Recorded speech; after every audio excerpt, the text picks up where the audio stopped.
Opa, patas na pala ang value ng PML. Kaya po magbenta. Huwag mong ibenta ang tokens mo. Bakit? Hindi lang ang community ang sinasaktan mo, kundi mismo ang sarili mo, sinasaktan mo.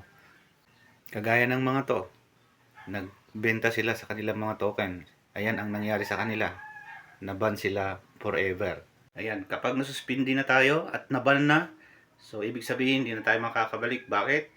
Dahil gumagamit na po sila ng high-tech na camera na kaya na niyang ikopya ang mukha mo. So hindi ka na makakabalik muli sa application ni PML o sa full funding. Sinayang mong pagkakataon na pwede mong gamitin ang website ni PML para madubli ang kita mo, at sinayang mo din ang pagkakataon na pwede ka sanang kumita ng $3,000 buwan-buwan. Yan, bakit mo kasi bininta yung tokens mo? Yan tuloy, naban ka.